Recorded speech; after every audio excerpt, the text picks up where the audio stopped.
अट्टशूला जनपदा शिवशूला द्विजातयः कामिन्यः केशशूलिन्यः संभवन्ति कलाभिः। अट्टशूला यानी अब नगरवासी देशवासी सब लोग अन्न का विक्रय करने लगे हैं। एक स्थान है जहाँ पर भागवत जी में ही एक चर्चा और भी नीचे आई है, अट्टम अन्नम शिवो वेदः शूलो विक्रय उच्यते। अर्थात अट्ट शब्द का अर्थ है अन्न और शिव शब्द का अर्थ है वेद। तो इस श्लोक में यहाँ दोनों ही शब्द आए, अट्टशूला जनपदा शिवशूला द्विजातयः। अर्थात जनपद यानी स्थान में नगर में अन्न का विक्रय होने लगा है और शिवशूला द्विजातयः ब्राह्मणों के द्वारा वेद बेचे जाने लगे हैं। देखो भैया, हमारे सनातन धर्म की जो परंपरा रही है, गुरुकुल परंपरा रही है, वहाँ ये परंपरा थी कि कोई भी जाकर के गुरुजनों के चरणों में बैठ करके प्रार्थना कर सकता था। प्रार्थना करते थे कि गुरुदेव आप हमें हमारे बालक को शिक्षा दीजिए। तो विविध प्रकार की शिक्षाएं गुरुजन गुरुकुल में दिया करते थे। अब उस गुरुकुल का खर्चा कैसे चलता था? जिनके बच्चे पढ़ा करते थे वो और उस स्थान के जो राजा होते थे, जो राजा महाराजा उस स्थान को संभाला करते थे, वो संभालने वाले राजा जन वो कुछ न कुछ स्वेच्छा से भक्तिपूर्वक महादान किया करते थे और इस प्रकार से सभी गुरुकुलों का संचालन होता रहता था। और भी कई कारण थे और भी कई उपाय थे जिनसे गुरुकुलों का संचालन होता था, लेकिन किसी प्रकार से भी कि आप हमको महीने के 5,000 रुपये दीजिए और 6 महीना में हम आपके बालक को संपूर्ण वेदों की शिक्षा ग्रहण करा देंगे, ये वाली विद्या नहीं चलती थी बिल्कुल भी। 6 महीना में आपको विद्वान बनाने की ऐसी कोई विद्या उन दिनों नहीं थी। वर्षों वर्षों तक साधना करनी पड़ती थी। 6 वर्ष के, 5 वर्ष के, 7 वर्ष के ब्राह्मण बालक जब विद्याध्ययन करने के लिए प्रवेश पा जाते थे विद्यालय में, तब से लेकर के और अपने जीवन का कितना एक अच्छा समय गुरु चरणों में बिताया करते थे, शिक्षा ग्रहण किया करते थे। इसलिए वर्ष भर में और 6 महीना में सीखी हुई विद्या फलित नहीं होगी। हाँ, धन कमाने के लिए अच्छी है, बाकी लौकिक जगत में ठीक है, लेकिन अगर आप उसको उत्तम प्रकार से प्रयास करो कि सीखा जाए तो उसके लिए गुरुजनों के चरणों में समय देना पड़ता है, चरणों में बैठना पड़ता है। तो कामिन्य केशशूलिन्य, अन्न का विक्रय होने लगा है, वेद का भी विक्रय हो रहा। अब धन लेकर के ब्राह्मण देवता वेद पढ़ा रहे हैं। कामिन्य केशशूलिन्य संभवंती कलाविह, और जो कामिनियां हैं, नारियां हैं, वो वैश्यावृत्ति ग्रहण करके धन अर्जित कर रही हैं, निर्वाह कर रही हैं। एवं पश्यन् कलेर्दोषान् पर्यटन्न वनीमहं यामुनं तटमापन्नो यत्र लीला हरेरभूत। तो एवं पश्यन् कलेर्दोषान्, इस प्रकार कली के विविध मैंने दोषों को देखा। नारद जी कह रहे हैं ये बात सनकादिक मुनियों को। मैं इस प्रकार से कली के दोषों को देखता हुआ पर्यटन्न वनीमहं, इस प्रकार मैं पृथ्वी पर भ्रमण करता रहा। यामुनम तटमापन्नो, उसके पश्चात में फिर मैं श्री यमुना के तट पर चले आया। यत्र लीला हरेरभूत, जहाँ भगवान श्री हरि की किसी कालखंड में लीलाएं हुई थी, द्वापर के अंतिम चरण में जहाँ भगवान ने लीलाएं की थी, मैं उसी स्थान पर फिर चले आया। तत्राश्चर्यं मया दृष्टं श्रूयतां तन्मुनीश्वराः एका तु तरुणी तत्र निषन्ना खिन्न मानसा। नारद बाबा कहते हैं वहां जाकर के मैंने एक बड़ा अद्भुत आश्चर्य देखा। तत्राश्चर्यं मया दृष्टम, मेरे द्वारा वहां एक आश्चर्य देखा गया। श्रूयताम तन्मुनीश्वरा, तो हे मुनीश्वर आप उसको सुनिए। एका तु तरुणी तत्र निषन्ना खिन्न मानसा, वहां पर एक तरुणी नव युवती बैठी है जो बहुत खिन्न मन थी। तो ये तो कोई विशेष बात नहीं है कि कोई दुखी बैठी हो, दुखी तो पूरा संसार था। आश्चर्य क्या है वो आगे बता रहे हैं। वृद्धो द्वौ पतितौ पार्श्वे निश्वसंताव चेतनौ शुश्रूषन्ति प्रबोधन्ति रुदति च तयो पुरः। वृद्धो द्वौ पतितौ पार्श्वे, आश्चर्य की बात तो यह है कि उस नवयुवती तरुणी के पास में 2 वृद्धजन लेटे हुए थे। वृद्धो द्वौ पतितौ पार्श्वे, लेटे हुए हैं 2। निश्वसंताव चेतनो, जो जोर जोर से बहुत सांस ले रहे थे। ऐसा लगता था कि वो बहुत दुख में है, कष्ट में है। शुश्रूषन्ति प्रबोधन्ति रुदति च तयो पुरः, तो उनके श्वास लेने को देखकर चिंता करती हुई वो तरुणी, वो नारी, वो बार बार कभी तो उनको जगाने का प्रयास करती, प्रबोधन्ति रुदति च तयो पुरः, कभी कभी उनकी वो स्थिति देख करके वो रोने लग जाती। 10 दिक्षु निरीक्षन्ति रक्षितारम निजम बपुः विज्यमाना शतस्त्रीभिर्बोध्यमाना मुहुर्मुहुः। 10 दिक्षु निरीक्षन्ति, वो 10 दिशाओं में बार बार देख रही थी। किसे? रक्षितारम निजम वपुः, स्वयं की रक्षा करने वाले उस परमात्मा को देख रही थी कि आखिर वो परमात्मा कहाँ है, मेरी रक्षा क्यों नहीं करते। विज्यमाना शतस्त्रीभिर बोध्यमाना मुहुर्मुहुः, और वहाँ पर सैकड़ों स्त्रियाँ उसके आसपास आकर के उनको पंखा जल रही हैं और बीच बीच में बोध्यमाना मुहुर्मुहुः, बार बार उनको समझा भी रही हैं, उनको बार बार ढांढस बंधा रही हैं कि आप चिंता न करो, सब ठीक होगा। दृष्ट्वा दूरात् गतः सोऽहं कौतुकेन तदन्तिकं मां दृष्ट्वा चौत्थिता बाला विह्वला चाब्रवीद्वचः। दृष्ट्वा दूरात् गतः सोऽहं, उनको बहुत दूर से देख करके ही कौतुकेन तदन्तिकम, और ये जानने के लिए क्या हो रहा है, मैं भी उनके निकट चला गया। लेकिन माम दृष्ट्वा चौत्थिता बाला, जैसे ही मैं पहुंचा, मुझे देखते ही वो कन्या, वो युवती, वो खड़ी हुई और बेफला चाब्रवीद्वच, दुखी होकर के फिर वो मुझसे कहने लगी। बालोवाच, वो युवती बोलती हैं, भो भो साधो क्षणं तिष्ठ मच्चिंतामपि नाशय दर्शनम तव लोकस्य सर्वथा घहरम परम। युवती कहती हैं, हे साधो क्षणम तिष्ठ, थोड़ी देर के लिए ठहर जाइए। मच्चिंतामपि नाशय, देखो आपका तो दर्शन करके ही ऐसा लगता है कि कोई सिद्ध पुरुष हो आप, तो आपको देख करके अच्छा लग रहा है, इसलिए मैं कह रहा हूं कि जाते जाते मेरी चिंता का भी नाश करो। दर्शनम तव लोकस्य, मात्र आपका दर्शन करने मात्र से सर्वथा गहरम परम, ऐसा लगता है मानो सारे पाप मिट जाते हैं, इसलिए कृपा करके मेरी पीड़ा को सुन लो। बहुधा तव वाक्येन दुःख शांतिर्भविष्यति यदा भाग्यम भवेत् भूरि भवतो दर्शनम तदा। बहुधा तव वाक्येन, देखिए आप कुछ कहेंगे, कुछ बोलेंगे, कुछ समझाएंगे तो दुःख शांतिर्भविष्यति, मुझे लगता है कि आपके वचनों से मेरे दुख की शांति हो जाएगी।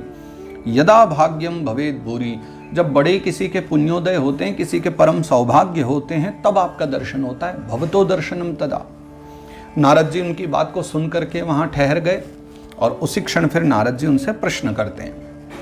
नारद उवाच, नारद जी कहते हैं, कासित्वं काव्यमौचे मां नार्यः का पद्मलोचनाः वद देवी सविस्तारम स्वस्य दुःखस्य कारणम। तो नारद जी पूछते हैं, कासित्वम, आप कौन हो? काव्यमौ चेमा, ये जो दोनों नीचे भी सब दोनों लेटे हुए हैं, ये बालक दोनों कौन है, ये वृद्ध दोनों कौन है? और नार्यः का पद्मलोचना, ये जो सुंदर सुंदर कमल नयनी नारियां आपको, आपकी सेवा कर रही हैं, पंखा जल रही हैं, आपको समझा रही हैं, ये सब नारियां कौन है? वद देवी सविस्तारम, तो देवी कृपा करके विस्तार से सब कुछ बताइए। स्वस्य दुःखस्य कारणम, आपके दुख का जो भी कारण है कृपा करके आप निश्चिंत होकर के सब बताइए। बालौवाच, फिर देवी कहती हैं वो युवती, अहम भक्तिरिति ख्याता इमौ में तनयौ मतौ ज्ञान वैराग्य नामानौ काल योगेन जर्जरौ। अहम भक्तिरिति ख्याता, यहाँ नारद जी के सम्मुख भक्ति महारानी अपना परिचय देती हैं। अहम भक्तिरिति ख्याता, मैं भक्ति के नाम से प्रसिद्ध हूँ। और इमौ में तनयौ मतौ, ये जो दोनों वृद्ध आपके सामने हैं ना, ये दोनों मेरे ही पुत्र हैं। ज्ञान वैराग्य नामानो, इनके नाम ज्ञान और वैराग्य हैं। काल योगेन जर्जरो, और समय के प्रवाह के कारण ये जो बदलता हुआ और बिगड़ता हुआ समय है, उस समय के प्रभाव से ही दोनों की ये स्थिति हो गई है। गंगाद्याः सरितश्चेमा मत्सेवार्थं समागता तथापि न च मे श्रेयः सेवितायाः सुरैरपि। और जिन देवियों के विषय में आप पूछ रहे हैं ना नारद बाबा, ये गंगाद्याः सरितश्चेमा, देखिए जिस समय जीवन में अवस्था हमारे विपरीत हो जाए, प्रतिकूल हो जाए, तो क्या स्थिति हो जाती है कि साक्षात गंगादि जो नदियां हैं वो सेवा में लगी हैं, उसके बाद भी भक्ति महारानी दुखी। और स्वयं भक्ति महारानी भी अगर ऐसी अवस्था में दुखी हो जाए, फिर हम सब सामान्य जनों की तो बात ही क्या है।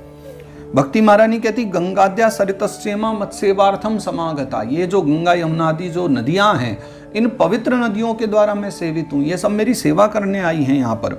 तथापि न च मे श्रेयः सेविताया सुरेरपि, और देखो साक्षात गंगा यमुना जैसी पावन इन देवियों के द्वारा सेवित होने पर भी मुझे अच्छा नहीं लग रहा है, मेरे लिए कोई श्रेष्ठ नहीं है कि ये यहाँ सेवा कर रही, मैं तो फिर भी दुखी हूँ। इदानीं शृणु मद्वार्ता सच्चितस्त्वं तपोधन वार्ता में वितताप्यस्ति तां श्रुत्वा सुखमावह। तो भक्ति महारानी कहती हैं, तो इदानीम शृणु मद वार्ता, तो अब कृपा करके आप मेरी बात सुनिए। सच्चित्तस्त्वम तपोधन, तो हे तपोधन महात्मन नारद बाबा, तो चित्त लगा करके आप मेरी बात सुनिए। वार्ता में वितताप्यस्ति ताम श्रुत्वा सुखमावह। वैसे तो मुझे सब जानते ही हैं, संसार में मेरी कथा प्रसिद्ध है, लेकिन फिर भी अगर आप मेरी बात सुनेंगे तो मुझे थोड़ा सुख मिलेगा, मेरे मन की चिंता कम होगी।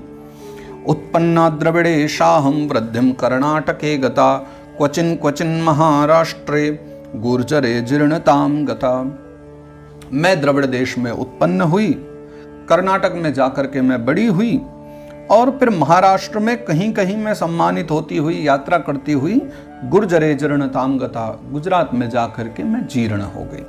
अच्छा, इस श्लोक का भावार्थ क्या है? शब्दार्थ तो हमने समझ लिया, द्रविड़ में उत्पन्न है, कर्नाटक में बड़ी हुई हैं, लेकिन इसके अलग अलग संतों ने, विद्वानों ने बहुत सारे भाव कहे हैं। उत्पन्ना द्रविड़े शाहम, तो यहाँ पर द्रविड़ जो देश है वो हमारा हृदय प्रदेश है। जब हम कथा में जाते हैं, जब मंदिर में जाते हैं, भगवत दर्शन करते हैं, हृदय में सबसे पहले एक जो भाव प्रकट होता है वही द्रविड़ देश है। तो हृदय प्रदेश में भक्ति की उत्पत्ति है। वृद्धिम कर्नाटके गता, और जैसे जैसे फिर हम हरि कथा श्रवण करते हैं तो इन कर्ण रंध्रों के माध्यम से जब हरि कथा भीतर प्रवेश करती है उससे भक्ति बढ़ती है, भक्ति की पुष्टता होती है। क्वचिन क्वचिन महाराष्ट्र, महाराष्ट्र है ये शरीर, जब भगवत कथा का भीतर प्रवेश हो जाए, ये महाराष्ट्र रूपी पूरे शरीर में भक्ति का समावेश हो जाए, तब भक्ति पुष्ट हो जाती है, चारों ओर फैल जाती है। फिर गुर्जरे जीर्णताम गता, अर्थात फिर अवस्था ढलने के बाद में, या यूं कहें कि कोई रात्रि जब भगवान नाम के बिना बीत जाए, या कोई क्षण हरि नाम से चूक जाए, बीत जाए वो समय, तब जाकर के फिर भक्ति मंद पड़ने लग जाती है। इसलिए भक्ति पुष्ट होती रहे, उसके लिए एक ही उपाय है कि सदा सर्वदा हरि कथा का चिंतन होता रहना चाहिए। तत्र घोर कलेर्योगात् पाखंडैः खंडितांग का, दुर्बलाहम चिरम याता पुत्राभ्याम सह मंदताम। तो फिर घोर कलयुग का आगमन हुआ, और घोर कलयुग के योग होने के कारण पाखंडई खंडितांग का, पाखंडी लोगों के द्वारा मेरा जो अंग भंग कर दिया गया है, मुझे क्षत विक्षत कर दिया गया। ये भक्ति महारानी अपनी पीड़ा बतला रही हैं कि पाखंडियों के द्वारा ही सर्वाधिक मेरा जो है मेरे स्वभाव का, मेरे प्रभाव का, मेरे स्वरूप का क्षत विक्षत कर दिया गया। दुर्बला हम चिरम याता, और उन सब कारणों से, उन पाखंडियों के कर्मों के कारण से मैं बहुत मंद पड़ गई, दुर्बल हो गई, और उसके पश्चात मेरे जो दोनों पुत्र हैं उनको लेकर के मैं यहाँ चली आई, यमुना के तट पर वृंदावन में वहाँ चली आई। वृंदावनम पुनः प्राप्य नवीनेव स्वरूपिणी, जाता हम युवती सम्यक पृष्ठ रूपा तु सांप्रतम। वृंदावनम पुनः प्राप्य, ये वृंदावन की महिमा है कि जो भक्ति महारानी सर्वत्र पीड़ा पा रही थी, दुख पा रही थी, वो वृंदावन आकर के प्रसन्न हुई हैं। वृंदावनम पुनः प्राप्य नवीनेव स्वरूपिणी, मैं वृंदावन आकर के पुनः एक दिव्य रूप को प्राप्त हो गई। जाता हम युवती सम्यक पृष्ठ रूपा तु सांप्रतम, और वृंदावन में जैसे ही मेरा प्रवेश हुआ, जाता हम युवती सम्यक, एक बहुत सुंदर युवती के रूप में मुझे स्वरूप प्राप्त हो गया। इमौ तु शयितावत्र सुतौ में क्लिश्यतः श्रमात्, इदम स्थानम परित्यज्य विदेशम गम्यते मया। लेकिन दुख की बात है कि इदन, ये जो मेरे पुत्र हैं, इमौ तु शयितावत्र सुतौ में क्लिश्यतः श्रमात्, मेरे सामने जो दोनों मेरे पुत्र हैं वो बहुत थके हारे होकर के मानो सो रहे हैं, क्योंकि दोनों के दोनों वृद्धावस्था को प्राप्त हो गए, तो दोनों ही दुखी हैं। इदम स्थानम परित्यज्य विदेशम गम्यते मया, इसलिए मैं वृंदावन छोड़ करके भी कहीं विदेश जाना चाहती हूँ। कौन सा विदेश? अगर वृंदावन में भी भक्ति महारानी प्रसन्न नहीं है, अपने पुत्रों के कारण दुखी हैं, अपने पुत्रों के दुख से दुखी हैं, तो जब वृंदावन भी भक्ति महारानी को पूरी तरह आनंद नहीं दे पा रहा है, किस स्थान पर जाएंगी भक्ति महारानी? विदेशम गम्यते मया। कोई सामान्य देश की बात नहीं कर रही, वो कहती मैं पुनः वैकुंठ चली जाऊंगी, क्योंकि यहाँ अब रहने योग्य स्थान नहीं है। जरठत्वं समायातौ तेन दुःखेन दुःखिता, साहम तु तरुणी कस्मात् सुतौ वृद्धा विमोकुतः। जरठत्वम समायातौ तेन दुखेन दुखिता। मेरे दोनों पुत्रों को बुढ़ापे ने घेर लिया है, उनके दुख से मैं दुखी हूं। और इसमें दुख का कारण क्या था कि साहम तो तरुणी कस्मात सुतौ वृद्धा विमौकुता। होना तो ये चाहिए था कि मैं पहले बूढ़ी हो जाती, बच्चे मेरे दोनों उसके पश्चात में वृद्ध होते, वो तो अभी युवा होने चाहिए थे। लेकिन स्थिति देखो कि साहम तो तरुणी कस्मात, मैं क्यों तरुणी हूं, मेरे दोनों जो पुत्र हैं वो वृद्धा विमौकुता, वो दोनों वृद्ध क्यों हैं। ये तो उल्टी रीति चल रही है, इसलिए मैं स्थान को भी छोड़ना चाहती हूं। त्रयाणाम सहचारित्वाद् वैपरीत्यम कुतस्थितम घटते जरठा माता तरुणौ तनयाविति। त्रयाणाम सहचारित्वा, हम तीनों सदा ही एक साथ रहने वाले हैं, ज्ञान वैराग्य और भक्ति महारानी। भक्ति महारानी कहती कि हम तीनों तो सदा ही साथ यात्रा करते हैं। तो फिर ये द्वैपरीत्यम कुतस्थितम, फिर ये भेदभाव कैसे प्रकट हुआ, ये क्यों है कि घटते जरठा माता तरुणौ तनयाविति, मेरी वृद्धावस्था चली गई, मैं तरुणी बन गई हूँ, और मेरे दोनों जो पुत्र हैं वो इस समय तरुण नहीं हैं, उनका शरीर देखो तो वृद्धावस्था वाला है। ये विपरीत अवस्था क्यों है। तो अतः शौचामि चात्मानं विस्मयामिष्ट मानसा वद योग निधे धीमन कारणम चात्र किम भवे। तो अतः शौचामि चात्मानं, तो नारद बाबा इसलिए मैं बहुत दुखी हूँ, और मेरी जो इस समय अवस्था है, जो ये हम दोनों के बीच में चल रहा है कि मैं तरुणी हूँ, बच्चे मेरे वृद्ध हैं, ये देख देख करके मेरा जो चित्त है वो बहुत शोक में पड़ गया है। तो वद योग निधे धीमन, अब आप तो योग निधि हैं और धीमन यानी बुद्धिमान भी बहुत हैं, तो कारणम चात्र किम भवेत, आप ये बता सकते हैं कि उसके पीछे आखिर ऐसा क्या कारण होगा कि जो ये विपरीत परिस्थिति पैदा हुई है। तो नारद जी ने, भक्ति महारानी ने यहाँ अपना पूरा दुखड़ा सुनाया और मन की जो भी पीड़ा थी वो सब नारद जी को बतलाई। तब नारद जी यहाँ से आगे फिर मन में विचार